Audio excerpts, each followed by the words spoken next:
Selamat pagi, selamat tahun baru.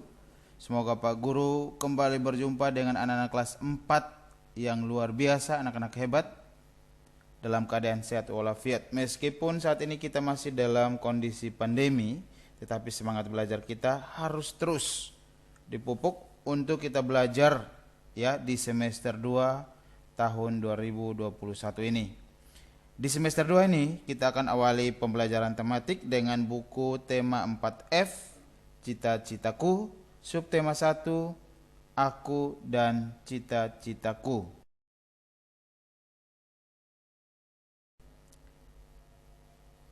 Untuk pembelajaran hari ini kita belajar pembelajaran 1, subtema 1 dengan muatan pelajarannya adalah bahasa Indonesia dan IPA. Untuk bahasa Indonesia, kita akan belajar tentang menjelaskan ciri-ciri puisi, ya. Kita akan belajar ciri-ciri puisi. Sementara IPA-nya tentang mengamati daur hidup hewan, ya. Menjelaskan ciri-ciri puisi. Sebelum kita ke ciri-ciri puisi, Pak Guru akan jelaskan apa itu puisi. Puisi adalah susunan kata-kata indah yang berisi ungkapan perasaan, keinginan, impian, dan imajinasi seseorang. Nah, itu dia pengertian daripada puisi. Ciri-ciri puisi yang pertama terdiri atas kumpulan kata-kata yang tersusun menjadi baris-baris.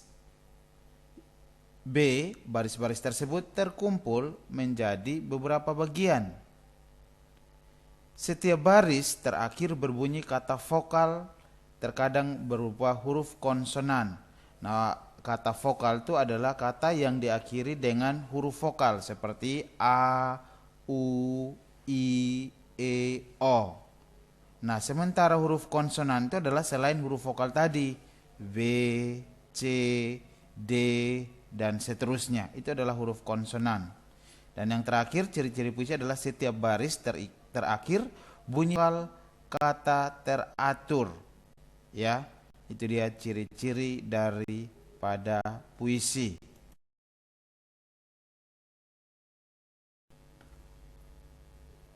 Bait adalah bagian dari teks berirama berupa puisi atau lirik lagu yang terdiri dari beberapa baris yang tersusun harmonis. Itu adalah pengertian daripada bait yang terdapat dalam puisi.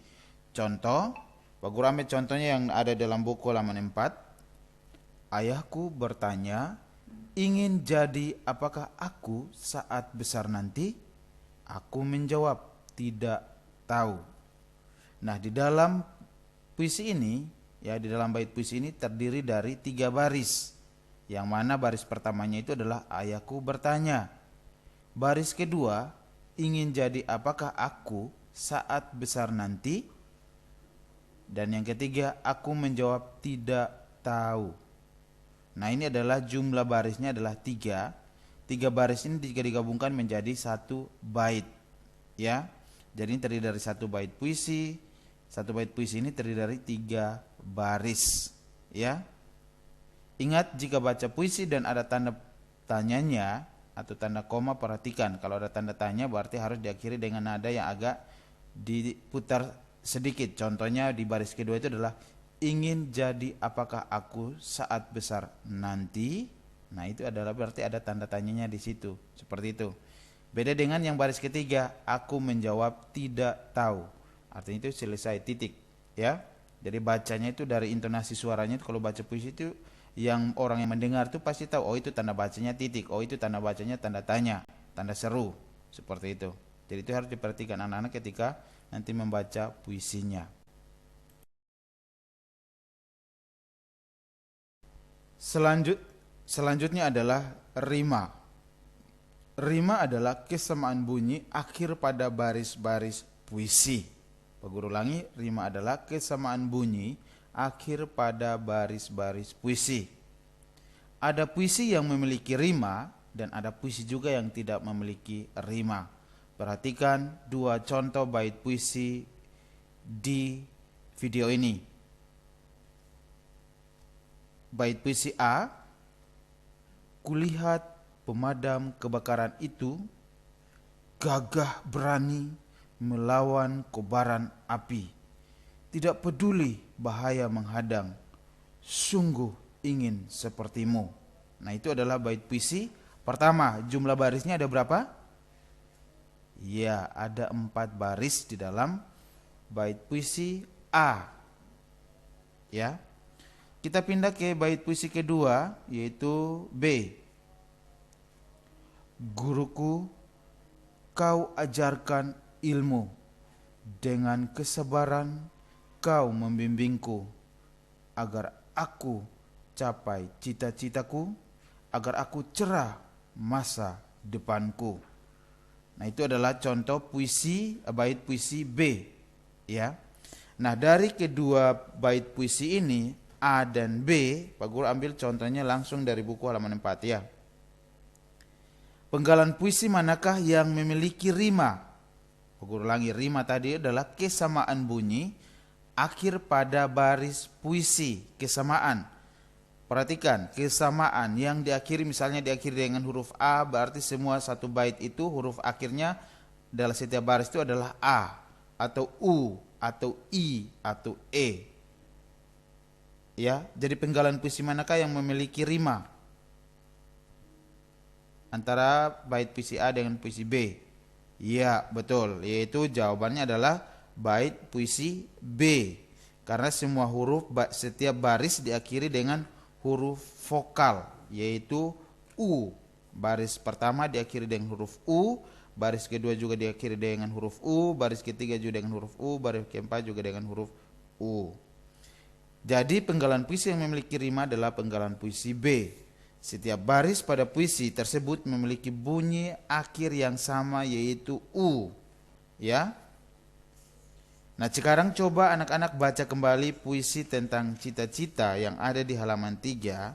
Terus anak-anak lihat apakah dari setiap 4 bait puisi yang terdapat dalam cita-cita di halaman 3, apakah ada yang termasuk dalam rima atau tidak memiliki rima atau tidak memiliki rima dalam setiap bait puisi. Silahkan membaca kembali puisinya dan lihat baik-baik berapa jumlah baris dalam setiap baitnya di dalam puisi Cita-citaku karya Imam Ananta.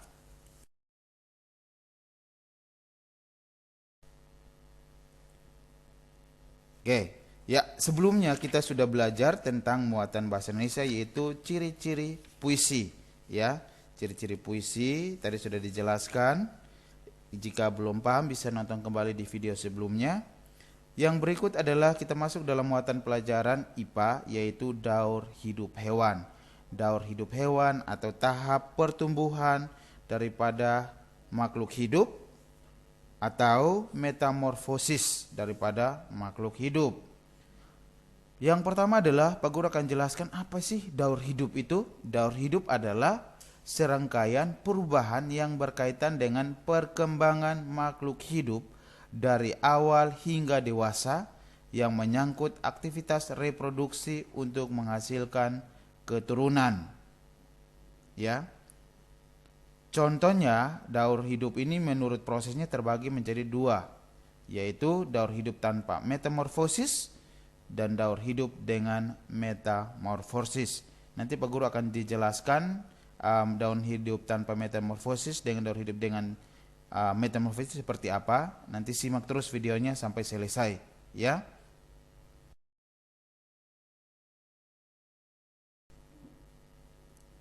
Daur hidup tanpa metamorfosis yaitu daur hidup makhluk hidup di mana kondisi fisik organisme yang baru memiliki kesamaan dengan induknya.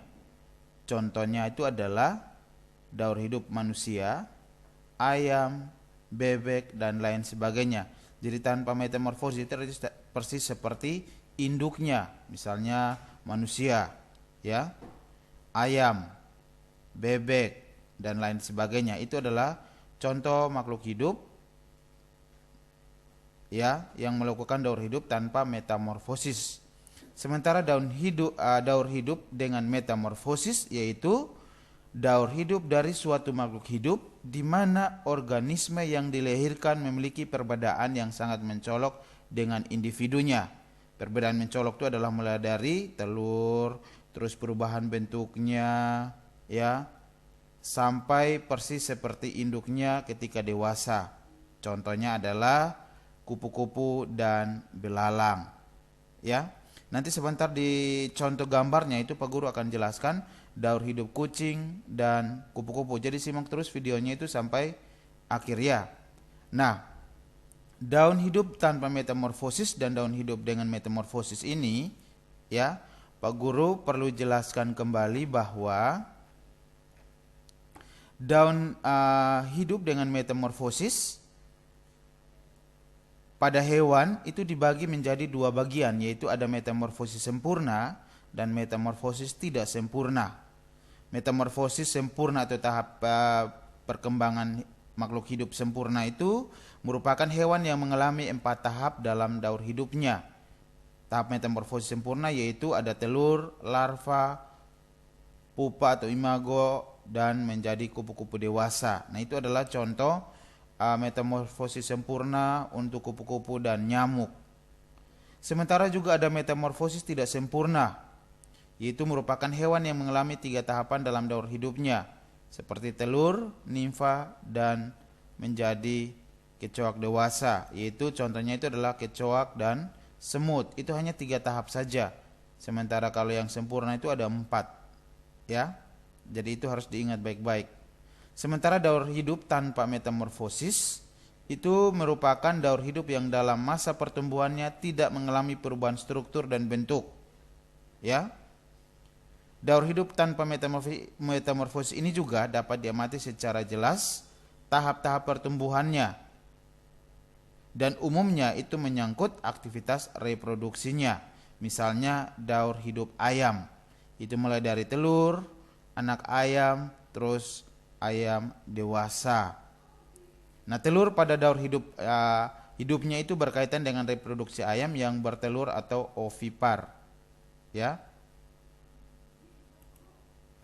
Nah, itu dia penjelasan tambahan dari Pak Guru tentang metamorfosis,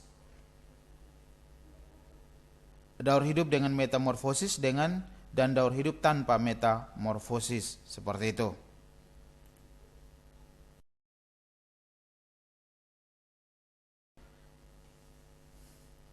Anak-anak perhatikan buku halaman 5. Di situ ada gambar dokter hewan, Dokter Nina sedang memeriksa makhluk hidup berupa kucing, ya. Perhatikan di situ. Di situ juga dijelaskan tentang tumbuh kembangnya atau pertumbuhan kucing, ya. Tahapan pertumbuhan kucing ada beberapa, yaitu dimulai dari anak kucing tumbuh menjadi kucing muda, ya, anak kucing tumbuh menjadi kucing muda. Setelah itu kucing muda tumbuh menjadi kucing dewasa. Setelah itu kucing dewasa melahirkan anak kucing. Jadi itu adalah daur hidup, prosesnya terus mengulang seperti itu. Jadi dari kucing, anak kucing menjadi kucing muda, ya, kucing muda menjadi kucing dewasa. Kucing dewasa nanti melahirkan lagi anak kucing dan seterusnya. Itu adalah metamorfosis atau daur hidup daripada kucing, ya. Anak-anak bisa baca, ada di dalam buku halaman 5.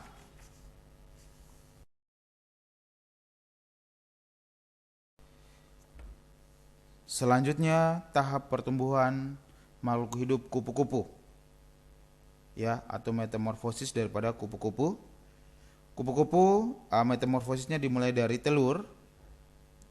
Telur berubah menjadi ulat. Ulat menjadi kepompong. Kepompong menjadi kupu-kupu muda. Kupu-kupu muda menjadi kupu-kupu dewasa, dan seterusnya. Dari kupu-kupu dewasa akan bertelur lagi. Telurnya berubah menjadi ulat. Ulat menjadi kepompong. Kepompong menjadi ulat kupu-kupu muda. Kupu-kupu muda menjadi kupu-kupu dewasa. Itu adalah metamorfosis sempurna karena terdiri dari 4 tahap daripada kupu-kupu. Perhatikan bahwa setiap proses metamorfosis daripada setiap hewan itu berbeda-beda, ya. Dan tahap pertumbuhan daripada kupu-kupu ini adalah masuk dalam tahap metamorfosis, ya. Sementara kalau manusia, ayam itu masuk dalam metamorfosis, tidak metamorfosis, ya. Selanjutnya, perhatikan soal halaman 6, urutkan tahap daur hidup pada hewan. Nah, hewan di situ yang anak-anak lihat di buku halaman 6 itu adalah ayam. Silahkan urutkan tahap daur hidup daripada hewan. Tuliskan angka dari angka 1 sampai dengan 4 sesuai dengan urutan tahap daur hidup ayam, ya.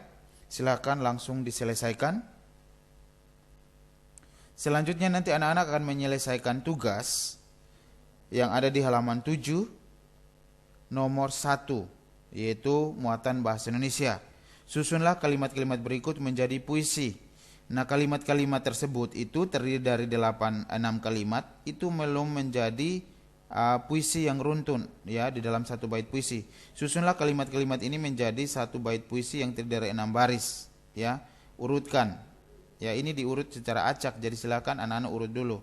Kalimatnya itu masih diacak puisinya. Jadi anak-anak harus urut mulai dari baris nomor 1, 2, 3, 4, 5 dan 6 sehingga menjadi bait puisi yang runtun.